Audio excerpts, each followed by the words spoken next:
Bonjour à tous ceux qui suivront ce message via Internet. Très heureux d'être encore une fois ici, à Vivea, à Soigny, pour pouvoir partager ce que le Saint-Esprit a mis sur mon cœur. Ça fait déjà quelques semaines qu'on parle du royaume de Dieu. Alors, le royaume de Dieu, pour ceux peut-être qui ne le savent pas, qu'est-ce que c'est le royaume de Dieu, avec un drôle d'écho. Le royaume de Dieu, c'est quoi ? C'est ce que Jésus est venu apporter quand il est venu sur terre. Les gens ne connaissaient pas ça à l'époque et malheureusement aujourd'hui, beaucoup de gens ne connaissent pas ça d'ailleurs. C'est une sorte de territoire spirituel, un lieu spirituel où Dieu règne, où Dieu est vivant et Dieu agit. Parce que dans la vie de tous les jours, on ne voit pas souvent Dieu agir. Non pas que Dieu n'existe pas ou qu'il ne soit pas présent dans notre vie de tous les jours, mais notre quotidien, on ne peut pas dire qu'il soit rempli. Je veux dire, monsieur, madame, tout le monde qui se promène dans la rue, on ne peut pas dire qu'on soit rempli d'une action de Dieu dans nos vies. Et même pour les personnes qui se disent chrétiennes, pour les cœurs qui se disent chrétiens, pour les croyants, c'est pas quelque chose qui est fort répandu. Le royaume de Dieu, ce n'est pas la foi. Vous me suivez jusque-là ? Le royaume de Dieu, ce n'est pas simplement la foi. C'est pas dire je crois en Dieu. Croire en Dieu fait partie du royaume, mais ça ne se limite pas à juste croire. Il y a beaucoup de gens qui limitent leur foi à croire. Vous parlerez avec eux et diront je crois que Dieu existe. Je crois en un Dieu. Je crois bien qu'il y a quelque chose au-dessus de nous qui nous a formés, qui a fait que nous soyons là, qui a formé les galaxies, des milliards et des milliards de galaxies, qui a formé des étoiles, il y en a encore plus. Je crois bien qu'il y a quelque chose. Si on se limite à cela, et la plupart des gens se limitent à croire, ça ne change pas énormément notre quotidien, cela. Mais la Bible, les évangiles, Jésus est venu nous montrer un quotidien transformé, un quotidien qui n'est plus le même. Et vraiment, c'est spirituellement que ça se passe. On peut vraiment arriver à vivre une vie transformée, vraiment. Et un lieu spirituel, ça se trouve dans le cœur et puis ça se vit au quotidien. Un lieu spirituel où vraiment Dieu agit à chaque moment. Comment Dieu agit, comment Dieu se révèle, comment Dieu s'est révélé au travers de Jésus dans les évangiles. Si vous lisez les évangiles, Jésus a montré la présence du Père et a montré que Dieu était vivant. La première de toutes les choses, c'est en guérissant des malades. Ma fille aura une bosse, c'est pas grave. En guérissant des malades. En faisant marcher des gens qui ne savaient pas marcher, en faisant voir des gens qui étaient aveugles, en faisant entendre des gens qui étaient sourds et en ressuscitant même des personnes qui étaient décédées. On a des exemples dans les évangiles où Jésus a démontré vraiment que le royaume de Dieu, l'endroit où Dieu règne, où Dieu fait des choses, ce sont des choses extraordinaires. Des parents qui avaient perdu un enfant, une petite fille, la Bible, c'est le premier exemple qui me vient à l'esprit, on nous parle d'une petite fille, d'un homme qui s'appelait Jairus. Cet homme était un brave gars, mais brave gars ou pas brave gars, vous pouvez être le plus gentil ou le pire des gars sur terre, c'est pas ça qui vous empêchera de passer par des bons ou des mauvais moments, des bonnes ou des mauvaises choses. Et cet homme, aussi bon est-il, il perd sa fille meurt. Et la Bible nous explique que, alors que ce gars-là vient trouver Jésus, vient lui dire ma fille est en train elle est malade, et il part et il la laisse souffrante, tellement souffrante qu'elle meurt. La Bible nous explique que Jésus, par une seule parole, va libérer une puissance, la puissance qui vient de Dieu et qui fait que cette petite fille va reprendre vie. C'est juste extraordinaire. Jésus, par une parole, par une main tendue, parce qu'il tire sur la main d'un mort en lui disant « Lève-toi au nom de Jésus », parce qu'il dit une parole, les choses se font. Et la Bible nous dit ça. Et on se rend compte que le royaume de Dieu, c'est un endroit extraordinaire. C'est un lieu spirituel absolument extraordinaire où des choses se passent. Et c'est ce que nous cherchons. C'est pour ça que j'en parle beaucoup. C'est pour ça qu'on fait beaucoup de bruit, qu'on saute, qu'on crie et qu'on prie pour les gens. Alors c'est vrai, ça peut paraître un peu étonnant, ça peut paraître un peu « qu'est-ce qu'ils font ceux-là » À mon avis, ou alors ils prennent trop de café, le prennent trop fort, ou ils filment des trucs qu'il ne faut pas, on mange des champignons. Non, on est juste plein du Saint-Esprit, c'est vrai que ça fait un petit peu tourner la tête, on est super heureux, et quand on prie, des choses se passent. C'est le royaume de Dieu, c'est l'endroit spirituel où notre foi va à la rencontre, va chercher la puissance de Dieu, où on prie pour quelqu'un alors qu'il a mal au dos, comme tout à l'heure Isma, il a mal au dos et puis le mal s'en va. C'est ça le royaume de Dieu. Et c'est vraiment un endroit, c'est un lieu extraordinaire et nous voulons le vivre plus. Et ça fait déjà maintenant quelques semaines que je vous parle vraiment de chercher le royaume et de chercher l'autorité du royaume. Parce que la Bible nous présente Jésus comme un homme ayant l'autorité. Un homme ayant l'autorité, quand il dit quelque chose, la chose se passe. Une personne va venir avec des tourments dans le cœur, avec une vie tourmentée, avec peut-être un mauvais esprit qui est sur elle. Et Jésus va dire à cette personne, liberté. Au nom de Jésus, maintenant tu sors, il parle au mauvais esprit, il va dire tu sors, il va dire liberté, la chose se passe. La Bible nous présente Jésus comme étant quelqu'un qui a l'autorité. Et nous voyons ensemble déjà depuis quelques semaines, nous voyons quelques points qui font que l'autorité de Dieu est quelque chose que nous recevons. Je vous ai parlé déjà d'humilité, pour ceux qui étaient là, pour les bons élèves qui prennent des notes. D'humilité, je vous ai parlé de venir et de faire confiance à Dieu.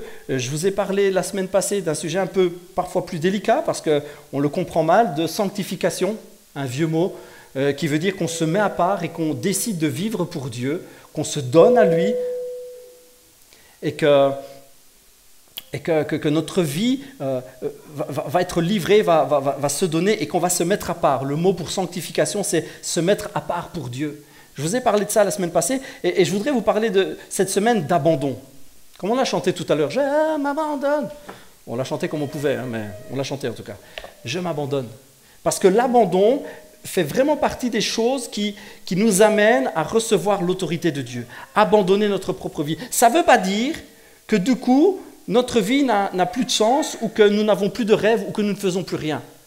Ce n'est pas ça du tout que je voudrais vous dire. Parce que si vous ne le savez pas encore, je vous l'apprends, notre vie a énormément de valeur. Notre vie, chacun en particulier, a énormément de valeur aux yeux de Dieu. A une valeur inestimable. Vraiment. Il y a peut-être des gens qui ont cette pensée, cette sensation, même dans le milieu chrétien, même dans le monde chrétien, il y a des personnes qui ont certainement, et je le sais parce que je l'ai entendu souvent, qui ont ce sentiment de dire, de toute façon, personne n'est irremplaçable, et si ce n'est pas moi qui le fais, ce sera quelqu'un d'autre. Oui, je suis pas irremplaçable, je suis Monsieur Miguel Alvarez sur Terre, et qu'il y en a 8 milliards comme moi. Enfin, j'espère pas qu'il y ait trop de femmes avec des barbes comme moi, mais bon, il y en a 8 milliards comme moi. Juste un gars dans une histoire banale parmi tant d'histoires. Et on peut avoir cette idée que notre vie n'a pas beaucoup de valeur. Et du coup, quand on parle d'abandon et de se donner à Dieu, on a l'impression qu'on n'a aucune valeur, on ne pourra rien donner à Dieu. Et quand bien même si on vient se donner à Dieu, on perdra tous nos rêves, toutes nos envies, notre identité, on perdra notre caractère, on sera un petit peu comme lobotomisé, où on retire notre cerveau, on devient juste comme ça qui suivent l'église et qui font ce qu'on leur dit. On rentre dans une secte où un gourou nous dit de tout faire. On a l'impression que si on se donne à Dieu, on va juste perdre qui on est. Mais c'est faux, parce que nous avons de la valeur. Et que Dieu ne veut absolument pas nous retirer cette valeur. Il veut nous montrer combien nous avons de la valeur. Il veut nous montrer combien nous avons de la valeur et combien notre existence a un but. Parce que notre existence a un but. Ton existence en particulier a un but. Dieu t'a créé pour un but. Il t'a créé dans une idée. Quand tu étais dans le ventre de ta maman, quand tu étais en train d'être formé, la Bible nous raconte que alors que nous étions en train d'être formés dans le ventre de notre mère, Dieu nous voyait et faisait des rêves sur nous. Vous ne saviez pas que Dieu rêvait? Mais Dieu rêve. Alors que nous étions là, en train d'être formés dans le ventre de notre mère, la Bible nous dit que Dieu regardait et faisait déjà des projets. Il faisait des projets sur nous. Et je vous le dis, tout plat tout net, les projets de Dieu sont toujours bons. C'est jamais pourri. Les projets de Dieu sont toujours positifs, sont toujours extraordinaires. Les projets, les rêves que Dieu a fait sur ta vie sont bons. Est-ce que pour cela, dans notre vie, nous n'avons jamais de problème ou jamais de malheur? Ça, c'est un autre hic. C'est pas vrai. On a parfois des soucis. Mais les rêves que Dieu fait sur nous sont extraordinaires. Nous avons une valeur extraordinaire et nous avons un but. Notre existence a un but. Mais c'est vrai que dans le milieu chrétien, c'est fort répandu, et puis certainement pour ceux qui ne sont pas chrétiens, l'idée que nous n'avons pas de valeur est quelque chose de fort répandu. Si vous parlez avec des gens, vous ne serez pas étonné d'entendre que la plupart des gens se déprécient eux-mêmes. Vous avez déjà remarqué ça, vous parlez avec la plupart des gens, ils se déprécient. Oh non, moi je ne suis pas tellement bon, oh je ne suis pas ceci, je suis pas... Oh non, moi je ne suis pas tellement courageux, oh je ne chante pas tellement bien, je ne suis pas tellement joli, je manque de sport, je suis un petit peu gros, je suis un petit peu ci, je ne suis pas très grand, je suis trop petit, je suis trop blond, je suis trop roux, enfin bon soit. Il y a des tas de choses qui font que les gens se déprécient. Ou alors vous pouvez carrément avoir des gens, vraiment parce qu'ils n'ont pas fait d'études, vont dire oh non, moi je ne suis pas très intelligent. Je ne suis pas très intelligent parce que je n'étais pas fort en maths. Alors on sait tous que l'intelligence, ce n'est pas d'être fort en maths, ou d'être fort en histoire, ou d'être fort en ceci. Ce n'est pas ça l'intelligence. On peut être bon pour les maths, et on peut ne pas être bon pour les maths. Ça ne fait pas de vous quelqu'un de plus ou moins intelligent. On le sait, ça à l'heure actuelle, on sait, et même dans l'éducation, on essaie de faire changer les choses, mais ce n'est pas gagné, hein. C'est vraiment pas gagné. Mais parce que parfois les gens ont eu un parcours scolaire difficile, viennent d'une famille humble, d'une famille pas riche, d'une famille modeste, parce que la vie a fait qu'ils se déprécient. Et quand on parle, ils diront « je suis un raté ». J'ai entendu souvent ça. Les gens dire « j'ai raté une bonne partie de ma vie, je suis un raté ». J'ai loupé tellement de trucs, j'ai fait des boulettes, j'ai fait des erreurs, j'ai vraiment fait des conneries monumentales, je suis vraiment un raté, je suis un loser de chez loser. J'entends souvent ça. Et vraiment, c'est quelque chose qui empoisonne les cœurs et qui empoisonne l'Église, parce que c'est faux. Ce n'est pas parce qu'on a raté des choses qu'on n'a pas de valeur. Ce n'est pas parce qu'on a fait des faux pas, ce n'est pas parce qu'on a fait des boulettes, aussi grosses soient-elles, qu'on n'a pas de valeur. La valeur que nous avons est déterminée par celle que Dieu nous donne. La valeur que nous avons est déterminée par la valeur que Dieu estime que nous avons.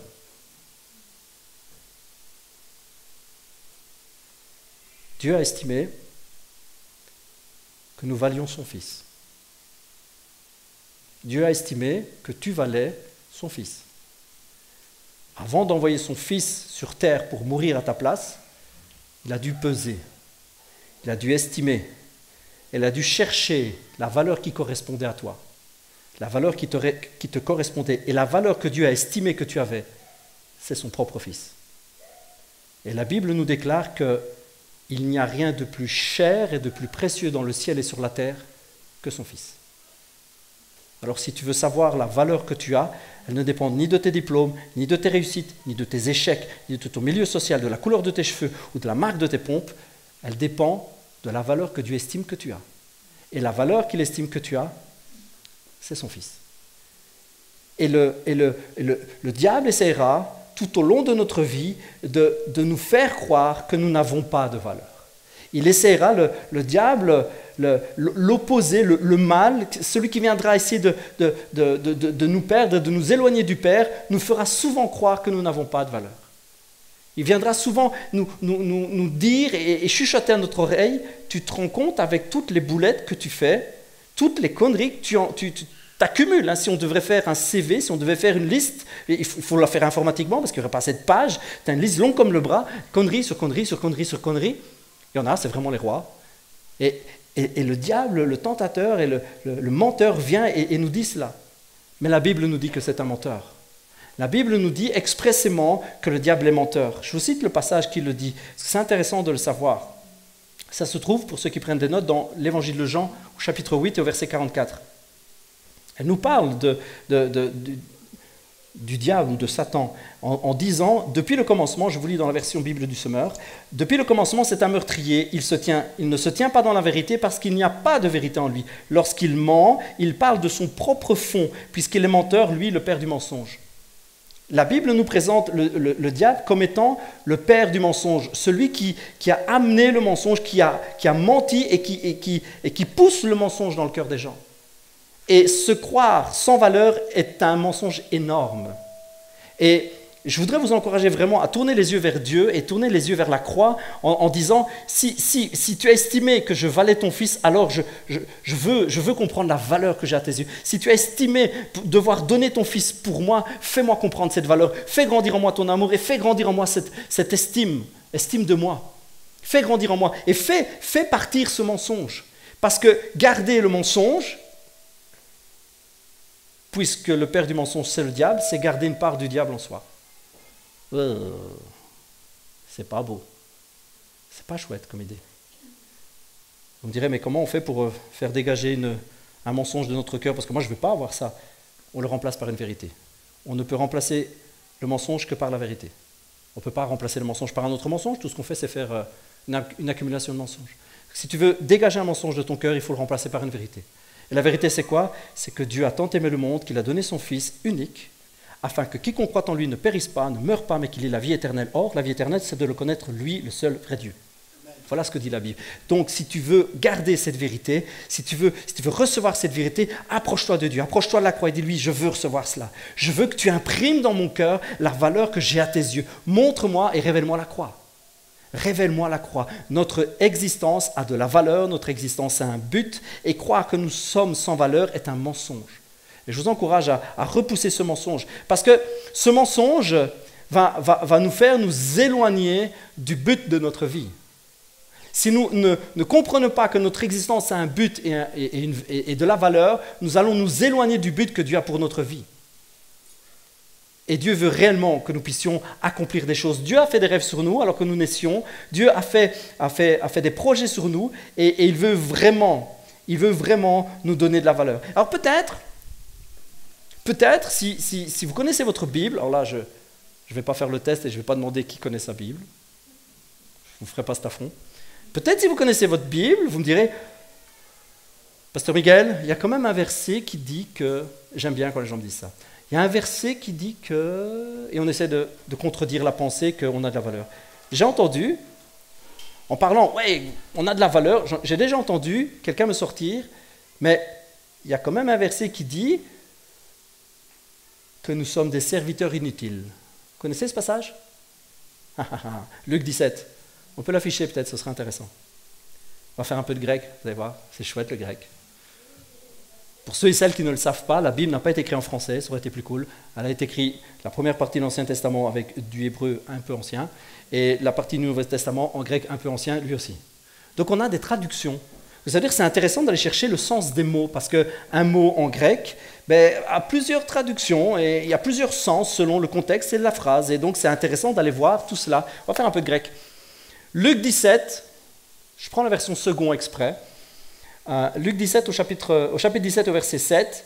Qui de vous, ayant un serviteur qui laboure, on l'affiche ou pas, ou paie les troupeaux, lui dira, quand il revient des champs, approche vite et mets-toi à table. Ne lui dira-t-il pas au contraire, prépare-moi à souper, ceins-toi et sers-moi, jusqu'à ce que j'ai mangé et bu.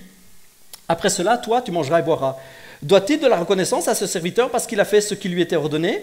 Vous de même, quand vous avez fait tout ce qui vous est ordonné, dites, nous sommes des serviteurs inutiles, nous avons fait ce que nous devions faire. Ben mince, je viens de me tirer une balle dans le pied. je viens de cramer mon message. Oh, c'est dommage. Le mot inutile, dans le grec, dans le texte original, c'est akrios. Akrios se traduit par inutile. Mince, ça ne m'aide pas. Ça se traduit par sans profit, qui ne fait pas de profit. Ça, c'est le sens du mot. Et en fait, dans les évangiles, dans le Nouveau Testament, on a ce mot uniquement 2 fois. Il y a des mots que vous trouvez 20 fois, 100 fois. Ce mot-là, on ne le retrouve que 2 fois.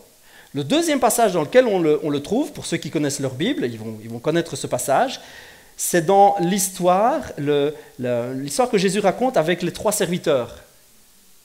Un à qui on donne plus de dons, moins de dons, et un à qui on donne qu'un talent. Vous connaissez? Vous voyez un petit peu laquelle c'est dans Matthieu 25, 30.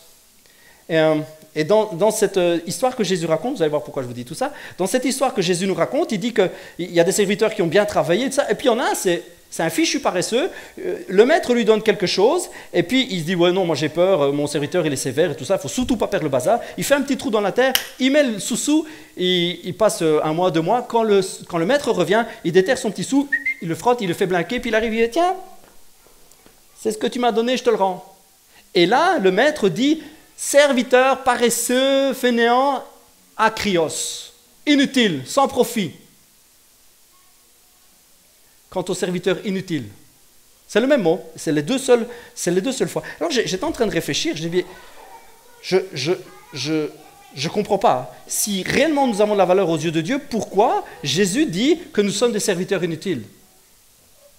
Pourquoi il dit ça? Et je lis les 2 passages et je me dis, mais quel est le lien entre les deux? Quel est le lien entre le serviteur inutile que l'on pourrait être en ayant fait tout ce qu'on doit faire et le serviteur inutile qui a caché le talent en terre et qui a eu peur et puis qui le rend et puis le maître il lui dit, mais t'es vraiment inutile, j'ai aucun profit. Les autres ils ont mis ce que j'avais donné à la banque, j'ai eu un intérêt, ben c'était cool, j'ai eu un intérêt quoi. Et avec toi j'ai rien eu. Et puis là le Saint-Esprit m'éclaire. Saint-Esprit m'éclaire. À quel moment, dans Luc 17 que je vous ai lu avant, à quel moment lit-on que nous devons nous limiter à cela? À quel moment lit-on que nous sommes emprisonnés là-dedans? C'est-à-dire faire tout ce qui nous est dit. À quel moment? À quel moment on doit se limiter à juste faire ce qui est obligé? Ce qui lie les 2 récits, ce qui les lie ensemble, c'est cet esprit de faire juste ce qu'il faut.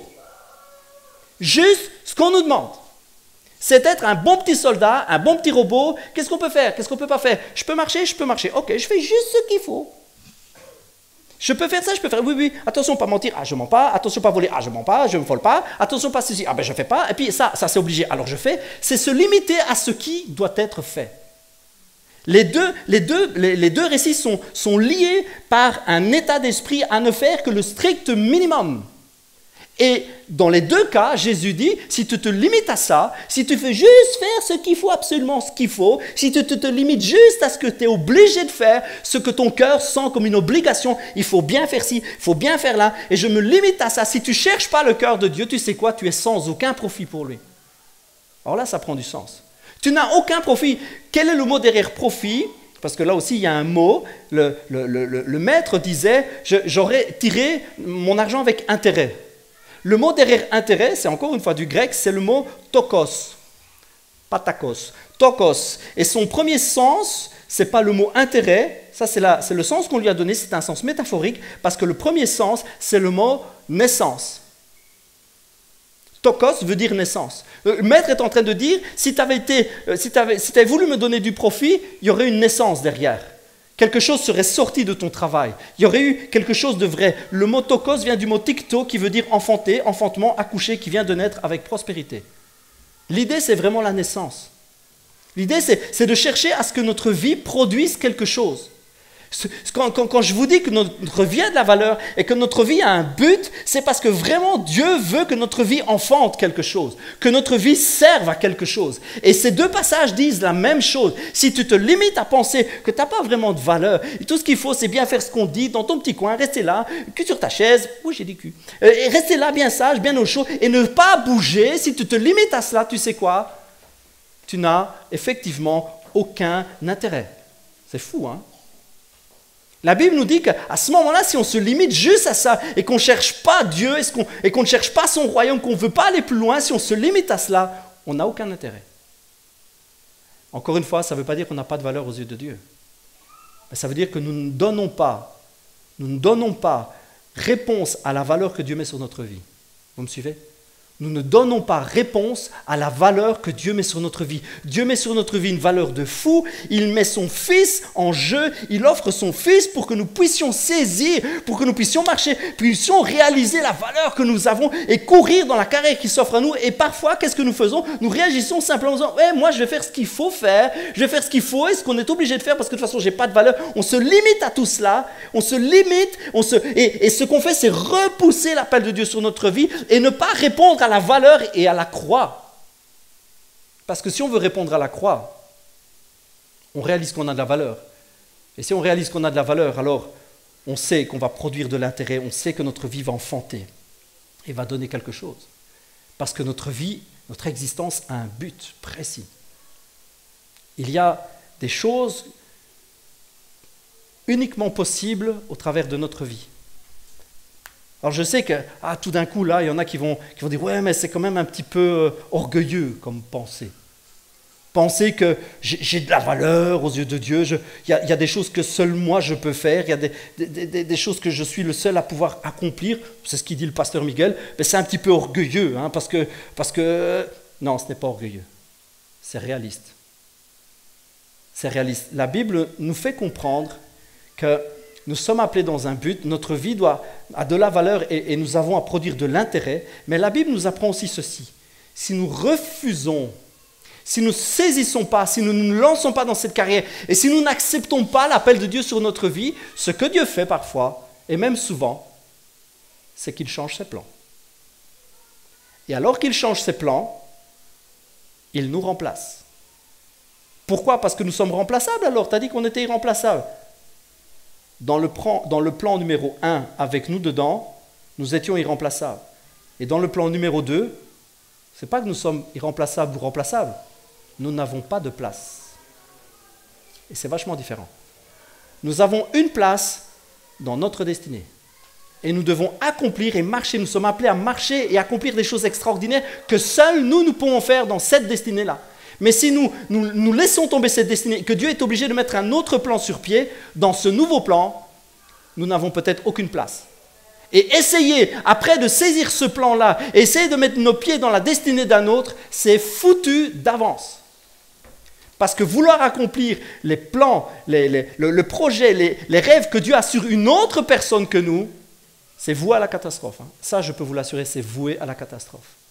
Il n'y a pas pire que ça, parce qu'on va s'époumoner, on va crier, on va sauter, on va danser, on va jeûner, on va chercher la face de Dieu. Et on ne trouvera rien. Il n'y a pas pire que ça. Il n'y a pas pire que de se retrouver là, chercher Dieu, et le chercher dans un coin où il ne se trouve pas, le chercher dans une mauvaise direction, faire complètement fausse route parce qu'on veut absolument accomplir la destinée de Pierre-Paul Jacques, parce qu'on trouve que leur vie a de la valeur, parce que leur appel a de la valeur, parce qu'eux, ils font un truc cool et chouette, parce qu'eux ont moins, eux, c'est mieux, moi, c'est moins, moi, c'est nul. Et parce qu'on veut absolument marcher dans leur destinée, on se prend le mur. On se prend le mur, on se décourage, et puis après, on finit par dire, mais je ne comprends pas. Je ne comprends pas. Est-ce que je suis donc sans valeur devant Dieu? Est-ce que ma vie n'a pas de sens? Est-ce que Dieu est sourd à mes prières? Est-ce qu'il n'entend pas ce que je dis? Et on ne réalise pas qu'à ce moment-là, on est complètement à côté de nos pompes. Nous avons de la valeur, nous avons une place irremplaçable dans le plan et la destinée que Dieu a pour nous précisément. Il nous faut saisir ça. Il nous faut saisir que Dieu a un plan pour nous, qu'il a un but pour nous et qu'il nous faut rejeter les mensonges du diable qui sont en train de dire non, tu n'as pas de valeur et qui essayent de nous faire croire, et c'est la suite de ce que je vous dis, qui essayent de nous faire croire que l'autre a plus de valeur que nous. Qu'est-ce qu'on dit hein, dans le monde séculier? Qu'est-ce qu'on dit? L'herbe est toujours plus verte ailleurs.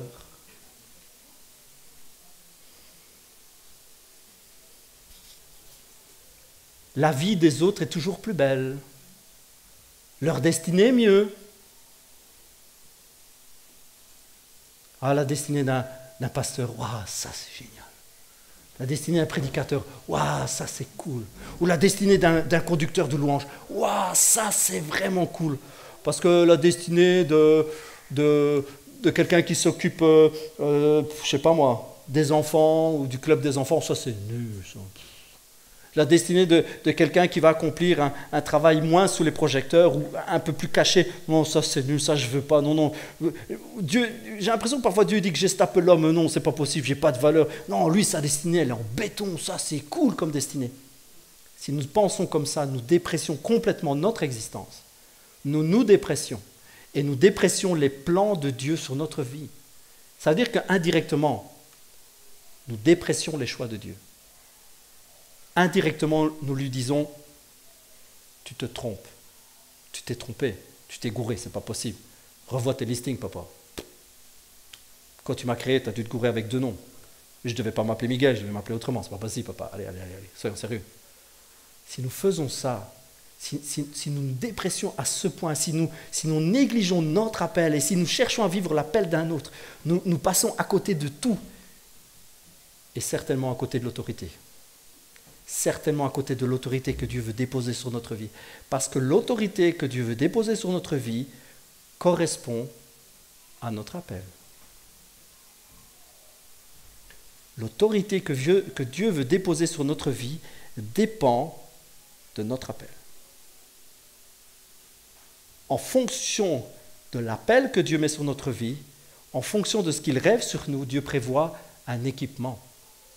Il prévoit des dons, il en prévoit pour tout le monde. Mais il prévoit des choses particulières pour l'un, pour l'autre, pour son appel. Ce serait quand même ballot, mais vraiment ballot, que quelqu'un qui a un appel à conduire la louange soit bon en pâtisserie et pas en musique. Ce serait vraiment ballot. Hein. Ce serait même vraiment nul que Dieu dise, toi tu as un appel pour conduire la louange, mais tu sais quoi, je vais te donner le don pour planter des beaux jardins.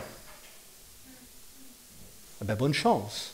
Je ne vois pas le rapport. Comprenez que les dons que Dieu nous donne vont en fonction de l'appel qu'il a sur notre vie. C'est juste logique quelqu'un qui est appelé à mener la louange, comme on en connaît plein, qui sortent des CD, qui bénissent le peuple de Dieu. Il y en a, vous les écoutez, vous êtes au ciel, vous dites, waouh, quelle voix, et puis je sens l'onction quand il chante. Ben oui, si c'est son appel, c'est normal. Si c'est son appel, si c'est ce que Dieu a pour lui. Et si moi je suis là, je dis, ouais, moi aussi, c'est pas du tout mon appel, mais je vais réunir des gens dans des stades, je vais chanter. Tout ce que je vais faire, c'est chanter tout seul, avec mes guitares, il n'y aura personne qui viendra. C'est pas mon appel. Il nous faut saisir ça.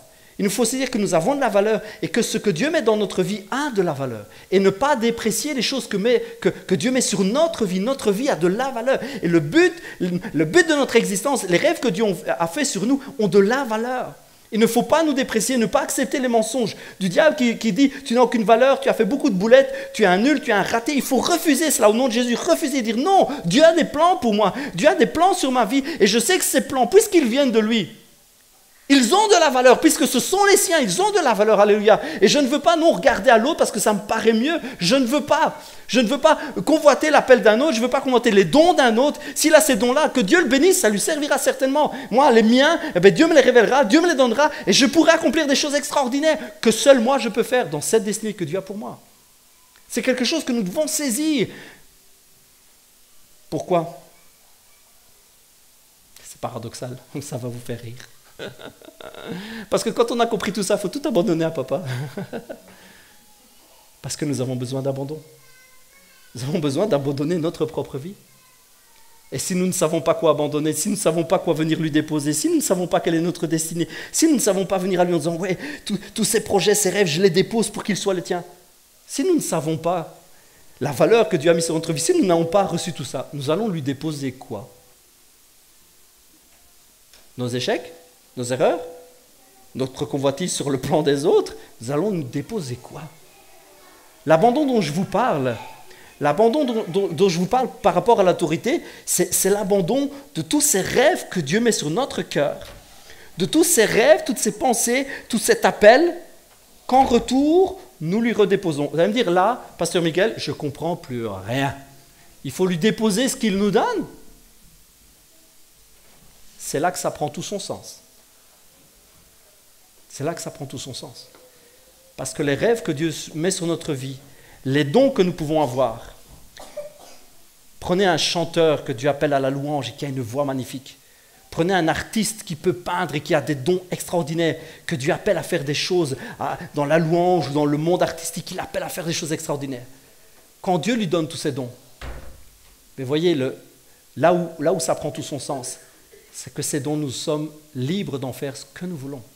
Alors que nous recevons des dons, alors que nous avons des dons, alors que nous sentons des rêves à l'intérieur de notre cœur et que des opportunités se présentent à notre vie où nous avons des désirs, je sens tout ça. Dieu nous demande de nous offrir et d'abandonner cela. Ça paraît paradoxal, alors que ça a beaucoup de sens. Quelqu'un qui reçoit des dons extraordinaires pour le chant, pour la peinture, etc., qui est appelé à faire des choses extraordinaires avec Dieu, peut tout aussi bien utiliser cela pour lui-même.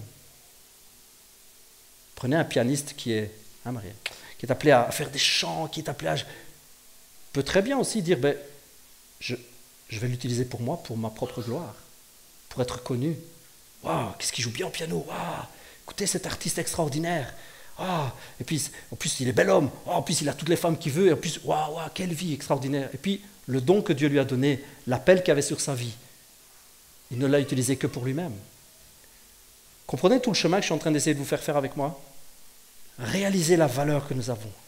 Réalisez que nous n'avons pas à nous déprécier. Le menteur veut nous faire croire que nous n'avons pas de valeur. Et si nous avons du mal à comprendre ça, regardez à la croix. Jésus a donné sa vie pour moi, c'est ma valeur. Waouh! Et puis, cherchez notre appel, cherchez à marcher dans cet appel. Écoutez la voix du Saint-Esprit. Ne pas regarder l'appel des autres, mais regardez à l'appel qu'il y a sur notre vie pour réellement recevoir cet appel et savoir honorer l'appel qui est sur notre vie. Et ensuite, les dons que nous recevons avec cet appel, etc., tout ce que Dieu met sur notre vie, réalisez que c'est pour lui et lui abandonner. Ça a du sens, non? Je trouvais que ça avait du sens, moi. Ça a du sens. Alors que Dieu dépose des choses sur mon cœur, alors qu'il me dévoile ma destinée, alors qu'il me donne des dons pour le faire, j'ai le choix à ce moment précis de lui donner ou de ne pas lui donner. Et l'autorité qui va avec l'appel, l'autorité que Dieu veut mettre sur notre vie, dépend de ce que nous lui abandonnerons ou pas nos talents. Parce qu'il veut nous donner des talents, des dons, mais il veut les mettre à son service. Il veut que nous les utilisions. Le plus grand de tous les exemples, c'est Jésus lui-même. Regardez comment Jésus vient sur la terre, je termine avec ça, comment Jésus vient sur la terre avec toute cette autorité que Dieu lui donne, avec tous ces miracles, etc. Et regardez la manière dont Jésus s'offre pour le plan de Dieu.